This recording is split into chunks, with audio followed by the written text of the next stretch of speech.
Okay, we're going to be looking at the Greco-Persian Wars. Before we really get into this, we want to introduce kind of the Persian Empire, but first we're going to look at what we're going to be looking at. We have some big questions here, such as how do we set the stage for these wars? What causes them? Looking at certain reasons here leading up, the Ionian Revolt as a major one, the actual battles of the war themselves, and then the subsequent aftermath. So these should give you some good ideas to write in your notes.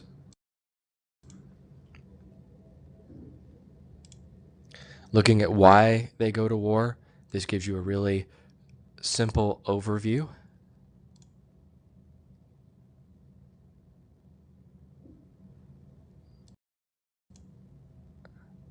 So our timeline of events is, remember, Greeks had colonies in certain areas. Lydia was an area where the Greeks had multiple colonies. In 546 BCE, the Persians expand out and take this area, and so you actually have Greeks serving under Persian rulers. They also move into areas such as Egypt and move into Thrace, where there are other Greek peoples. And they clearly have imperial ambitions in Europe. Some of this includes with some collusion with upper-class Greek citizens who really don't have the loyalty to their fellow Greeks and just want power. And so they kind of help the Persians move into certain areas such as Lydia and the Ionian coast. Some of the Greeks don't like this, and so they stage a revolt, but it is ultimately put down by the Persians. There are some Greeks from the mainland, such as Athens, who help their fellow Greeks in these colonies fight against the Persians. And once it's over, the Persians are extremely upset at them. And so the Persians say that they are going to take revenge on the Greeks who helped their Greek subjects in Ionia out, and they are going to invade. So they invade at the Battle of Marathon, but this is the first Persian invasion, but they are defeated. In between their defeat, the Athenians come into a silver strike and become extremely wealthy, and they use this to set up for a new defense for a new Persian invasion, which does happen. And we have these three battles, Thermopylae, Salamis, and Plataea, all within a year, within around the same time. And then we have our final battle, which is the Battle of Mycale, that actually ends the second Persian invasion. We're going to talk about these a little bit more in depth. Here is the kind of the area we're really looking at. As you can see, a lot of these cities here are Greek cities. And when the Ionian Revolt occurs, you can see all the little explosion symbols. These are Greek cities that revolted and rebelled against Persia. And there are other areas where there are battles here. Okay. All right, so all on this coast, all right, you have Greek cities that are trying to separate themselves, okay, from Persian. We have Sardis, which is another famous battle city area, which we'll talk about in just a minute.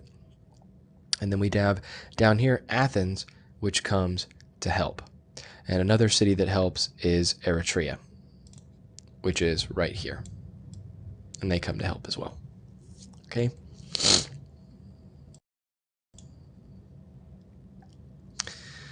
So this is the area we were just looking at. So here's Ionia. So when we talk about the Ionian Revolt, that's what we're talking about. But this is the entirety of the Persian Empire. Okay, so we have to know a little bit about the Persian Empire in order to understand how little Greece right here fights this huge empire and is overwhelmingly successful. So, ancient Persia. Here's some bullet points for you. Ancient Persia is founded in Iran, the land of the Aryans, and which links Asia and the southern and central Asia.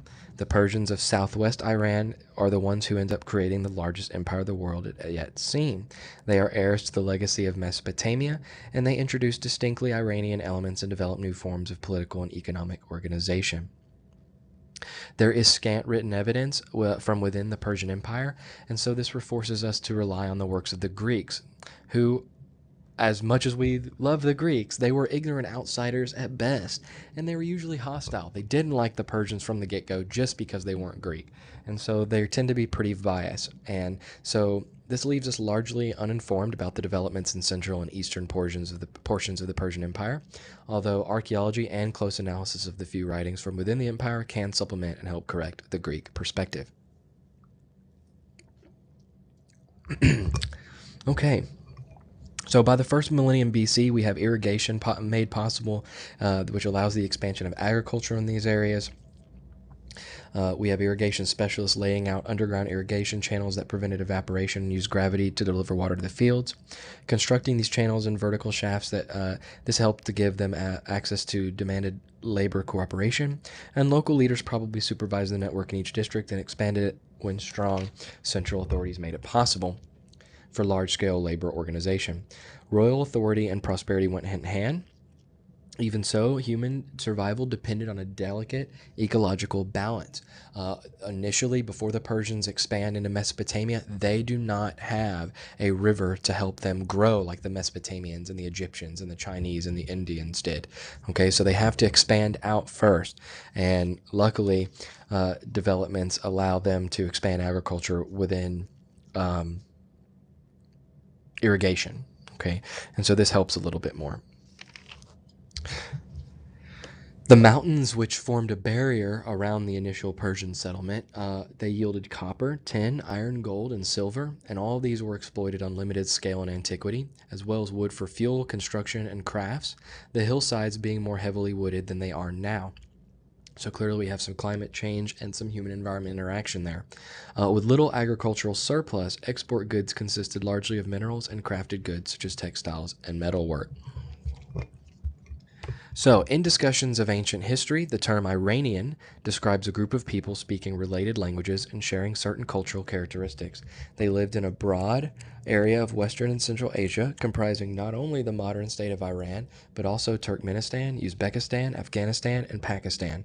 One group, the Medes, instituted a complex political order in northwestern Iran in the late 2nd millennium BCE. Influenced in part by the ancient centers in Mesopotamia, the Medes played a major role in destroying the Assyrian Empire in the late 7th century BCE and extended their control westward across Assyria into modern Turkey. They also projected power southeastward toward the Persian Gulf, a region settled by another Iranian people, the Persians.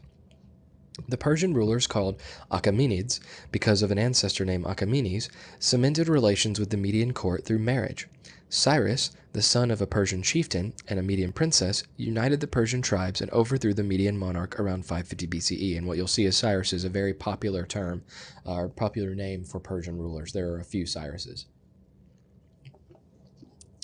The differences between these two peoples being slight, notably in dialect and costume, Cyrus placed both Medes and Persians in positions of responsibility and retained the framework of Median rule.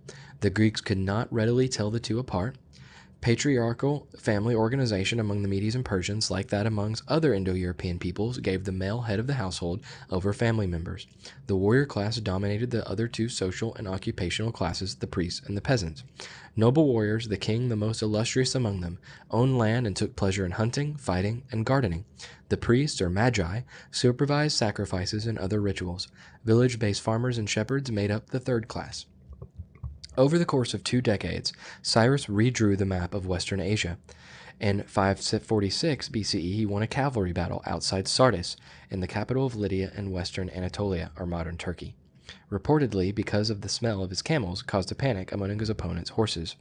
All Anatolia, including the Greek city-states on the western coast, came under Persian control. In 539 BCE, he swept into Mesopotamia, where the Neo-Babylonian dynasty had ruled since the collapse of Assyrian power. Cyrus allied with disaffected elements within Babylon, who surrendered the city to him. A skillful propagandist, Cyrus respected the Babylonian priesthood and had his son crowned king in accordance with local tradition. Cyrus died in 530 BCE while campaigning against nomadic Iranians in the northeast. His son Cambyses set his sights on Egypt. Defeating the Egyptians in a series of bloody battles, the Persians sent exploratory expeditions south to Nubia and west to Libya. Greek sources depict Cambyses as a cruel and impious madman, but contemporary Egyptian documents reflect a practical outlook. Like his father, he cultivated local priests and notables and respected their traditions. When Cambyses died in 522 BCE, Darius seized the throne, crushing challengers with skill, energy, and ruthlessness. The Medes now played lesser roles. Most important posts went to leading Persian nobles.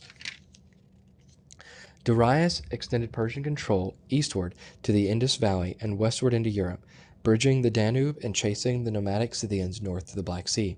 He erected a string of forts in Thrace, modern-day northeast Greece and Bulgaria.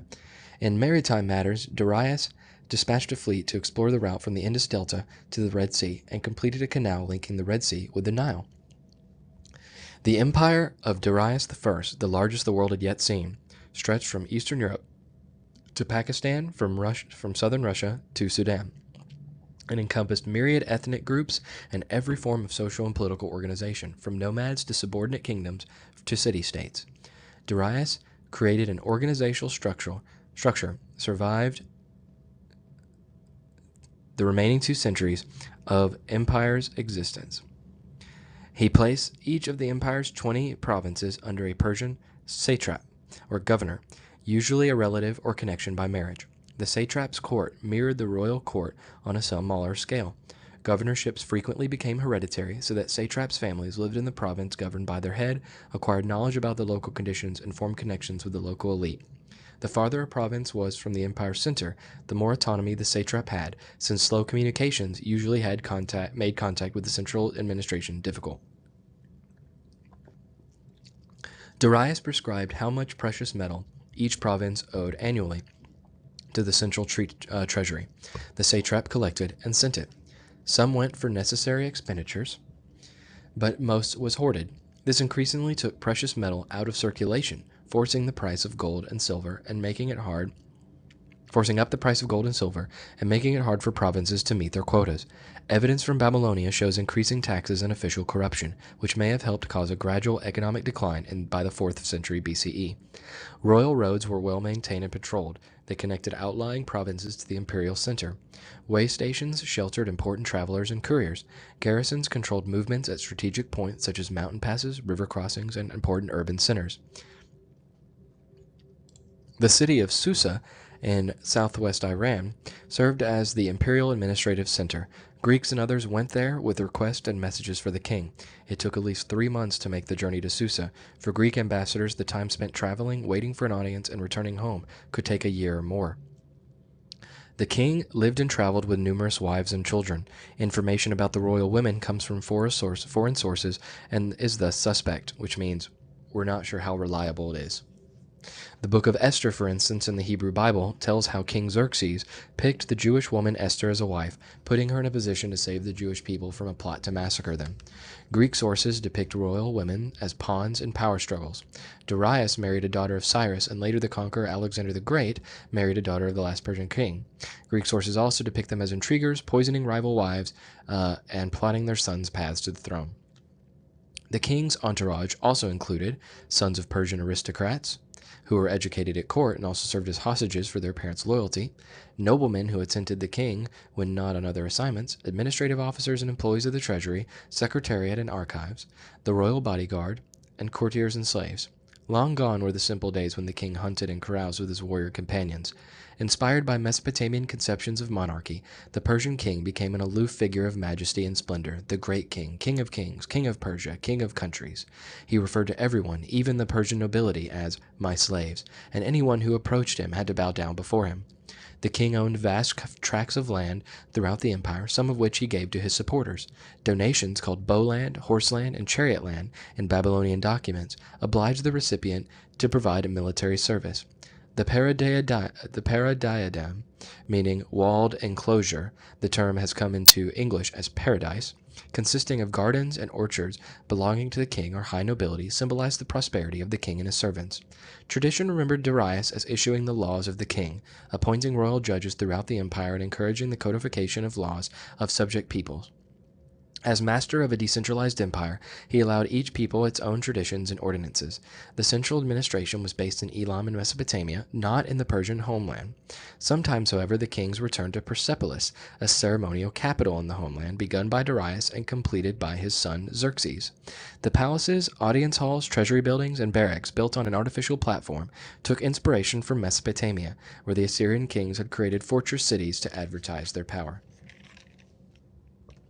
The Persepolis treasury and fortification texts, inscribed in cuneiform on clay tablets, showed government officials distributing food to other goods to workers of various nationalities, some of them prisoners of war working on construction projects, irrigation networks, or royal estates.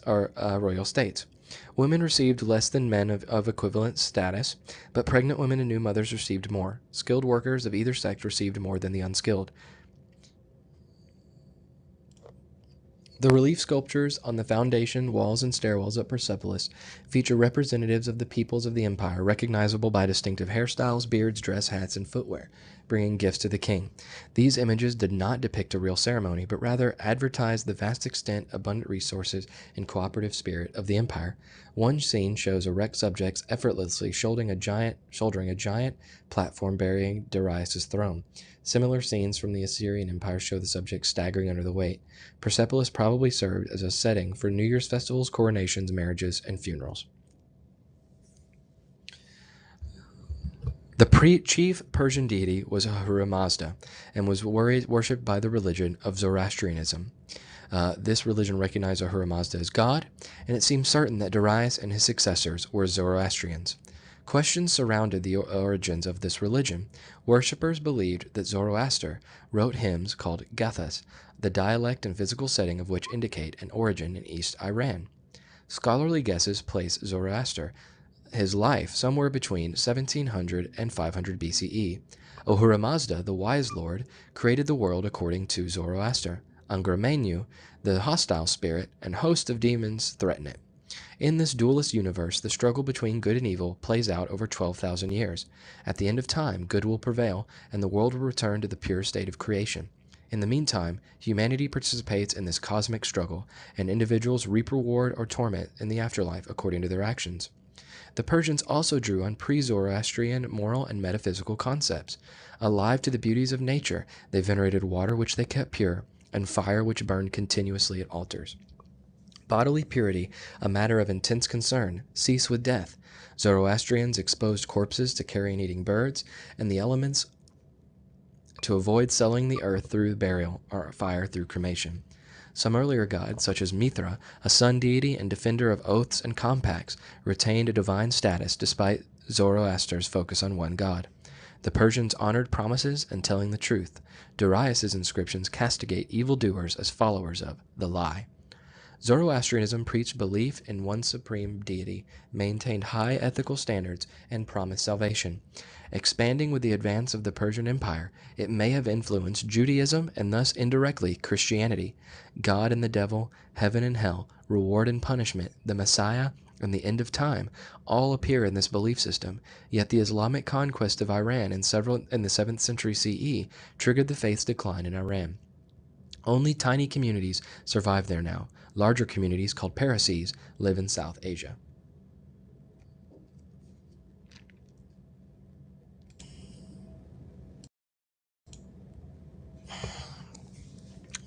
So the Persians were located in Iran and Iraq. This was the center of the Persian Empire. By the 6th century BCE, Persia emerges as a powerful empire under the leadership of Cyrus the Great.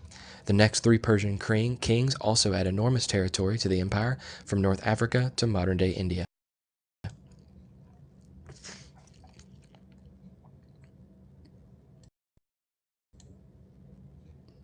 The Persian Empire was 50 times larger than Greece. Its population was 50 times larger than Greece. And by 544 to 499, Persians are in control of Greek colonies on the coast of Asia Minor. They tax Greek colonists, and they install puppet Greek tyrants to police the state and collect taxes. So Cyrus' conquest of Lydia in 546 BC led to the subjection of the Ionian Greek cities. Some groups and individuals collaborated with the Persian government, but in 499 BCE, Greeks and other subject peoples on the western frontier staged the Ionian Revolt. The Persians needed 5 years and massive infusions and resources to stamp out this insurrection. This failed revolt led to the Persian Wars, 2 Persian attacks on Greece in the early 5th century BCE. In 490 BCE, Darius dispatched a naval fleet to punish Eritrea and Athens, 2 mainland Greek states allies with the Ionian rebels.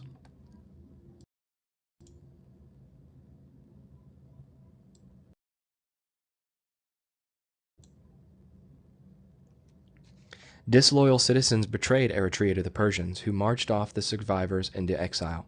In this, as in many other things, the Persians copied their Assyrian predecessors, although they did not boast of mass deportations.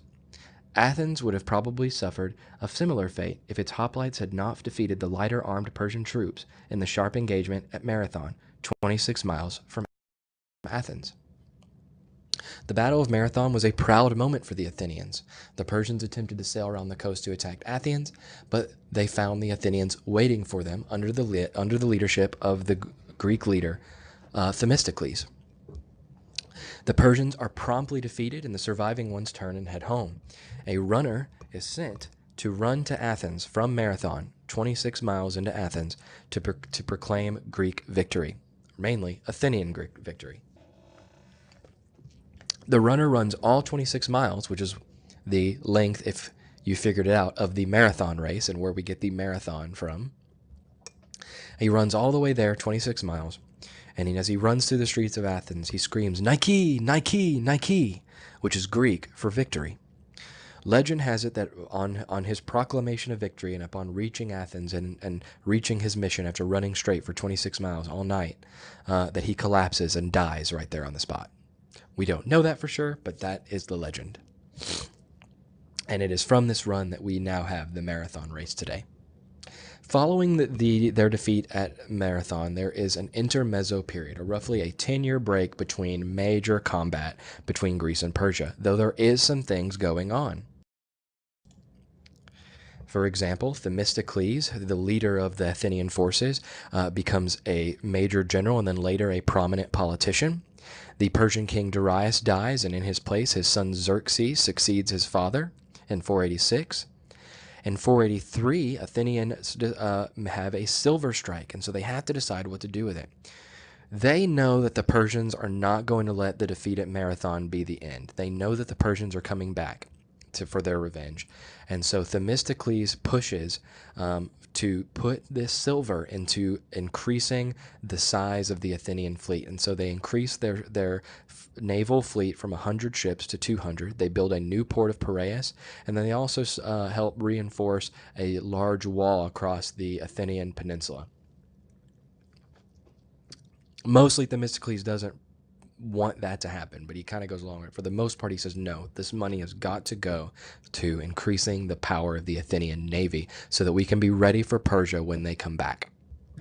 So throughout this 10-year period, the Persians are licking their wounds and preparing to come back into Greece. The Greeks know that, okay? This is not a surprise. Now they have to figure out what to do in the time that they have before Persia comes back.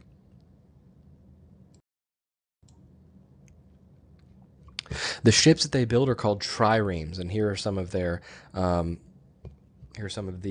specs here. Okay, 50 oared ships until this point had dominated naval warfare until the late 6th century, when these sleek, fast triremes, powered by 170 rowers, brought an end to the crude engagements in which warriors cleared the enemy's decks with spears and arrows before boarding and fighting hand to hand. They were approximately 115 by 15 feet in size, if not a little bit larger. And the trireme positioned rowers on 3 levels with oars of different lengths to avoid interference. The fragile vessels could achieve up to 7 knots in short bursts, and Athenian crews, by constant practice, became the best in the eastern Mediterranean.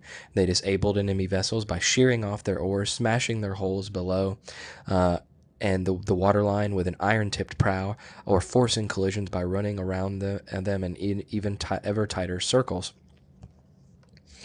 The primacy of the fleet contributed to a democratic system in which each male citizen had, at least in principle, an equal voice. The middle or upper class produced hoplites who brought their own armor and weapons, and rowers tended to come from lower classes, but they insisted on full rights as protectors of the community. And we'll see that Athenian maritime power is going to reach farther than any citizen militia because of this change.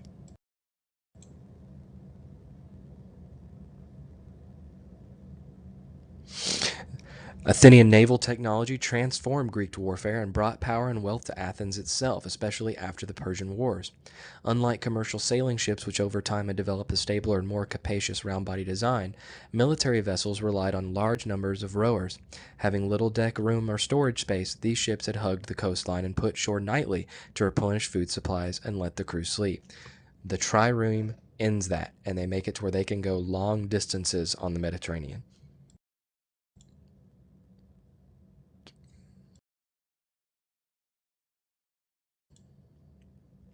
The Hellespont. The Hellespont is here. It was a narrow space between Turkey and European mainland. And many peoples in war and peace have used it to cross over.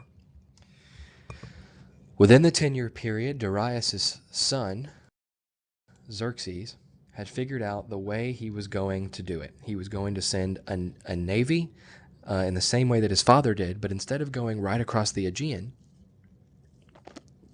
he was going to go around. So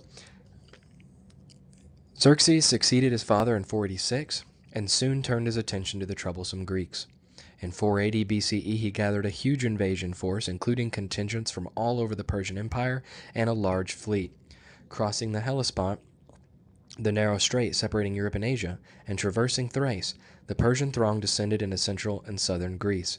Xerxes sent messengers ahead, demanding of the city-states earth and water, tokens of submission. So he orders a bridge to be built across the Hellespont. The bridge is built using old ships and papyrus cables.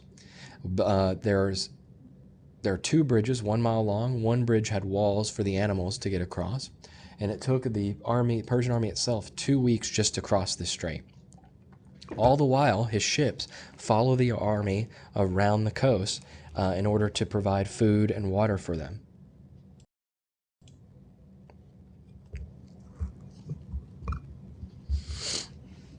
Many city-states complied with his demand for earth and water, but in southern Greece, the Spartans formed an alliance that historians called the Hellenic League.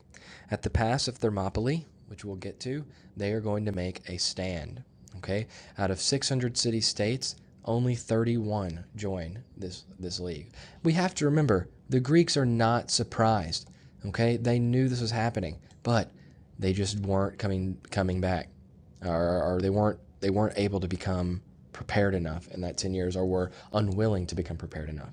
Herodotus says that the Persians numbered 1 to 2 million men, but in actuality, modern scholars believe that the Persian force probably numbered about 100 to 150,000 men, which is still a lot. All right, so the Hellenic League meet in Corinth, and they select the Spartans as the overall commanders. The Greek troop strength was probably 30 to 35,000, but with the Persian force, they're still outnumbered 3 to 5 to 1. They debate over what battlefield to select. Many city-states want to defend the Isthmus of Corinth, which Athens does not want to defend because that doesn't protect them, because the Isthmus of Corinth is too far west. They finally decide on Thermopylae because it is a pass that contains a bottleneck. So, at the pass, Thermopylae, in central Greece, 300 Spartans with 7,000 other Greeks. It's not just 300 Spartans. We're talking almost 4,000 Greeks. Fight to the last man to buy time for their fellows to escape. Okay, Xerxes thinks this battle will be easy. It does a wood chipper type effect, bottlenecks the Persians, so their numbers don't count for anything. Persians get crushed the first 2 days, including Xerxes' half brother, who was killed on the second day.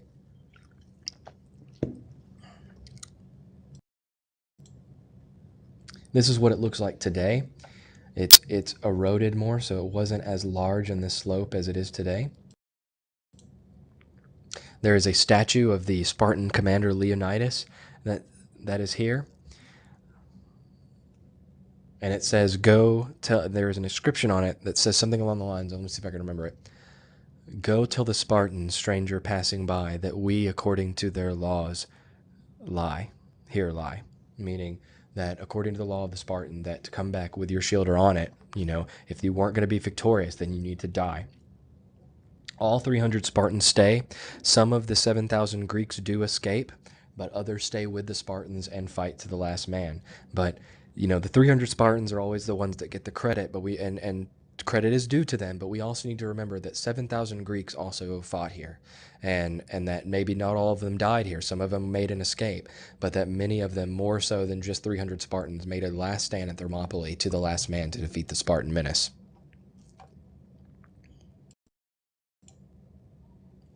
So this is the pass of Thermopylae. The Persians have to come through here.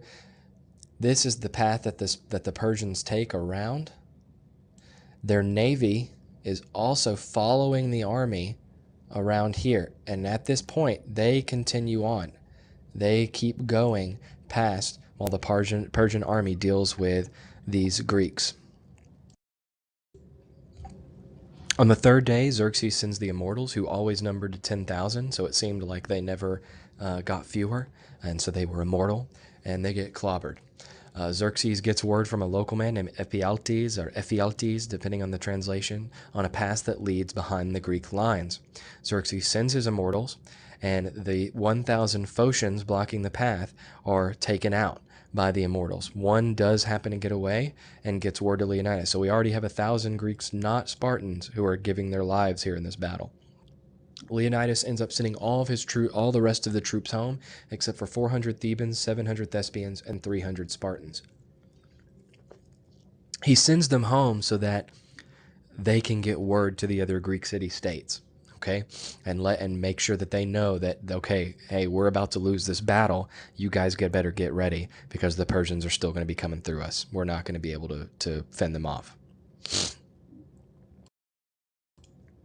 The Thebans do end up leaving as well, but the Thespians do stay, and so we have roughly 2,000, in addition to the Phocians. With the Thespians and the Spartans, we have 2,000 Greeks fighting and dying to the last man here at Thermopylae.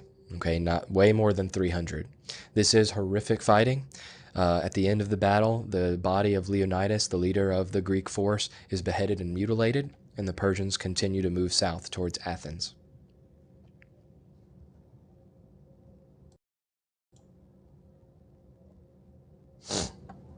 So at Thermopylae, we have the battle here. Meanwhile, the Persian navy continues.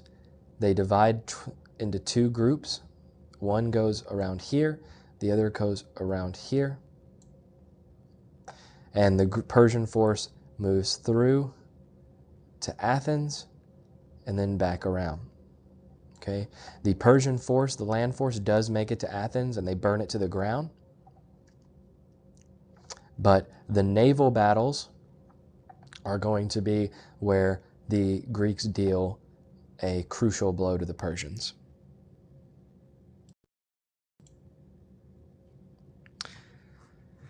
So the Persians moved south towards Attica.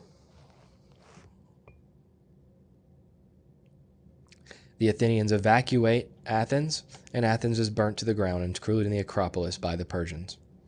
Spartans want to build a wall at Corinth.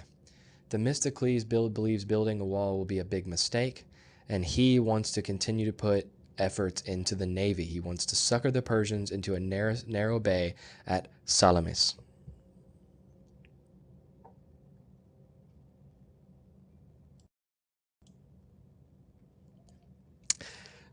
The Persians do sack Athens, but the outnumbered Athenians do lure the Persian navy into this area around Salamis.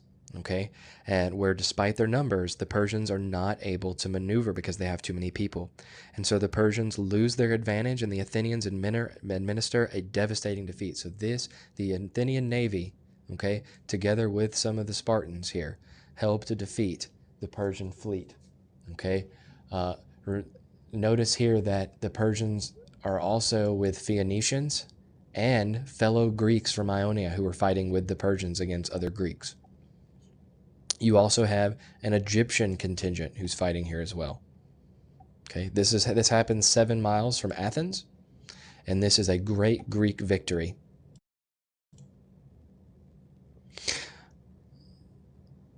The Persians, because of this loss, lose their advantage. A rout of the Persian army at Plataea the following spring, and then the following naval battle at Mycale help to basically relieve the immediate threat. And so there is still some smaller skirmishes, and the Persians are slow to leave Greece. But essentially, these battles mark the end of the Greek invasion.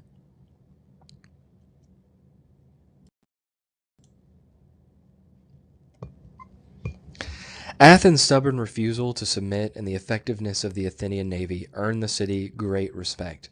Naval strategies would dominate the next phase of the war, which was designed to liberate the Greek states still under Persian control.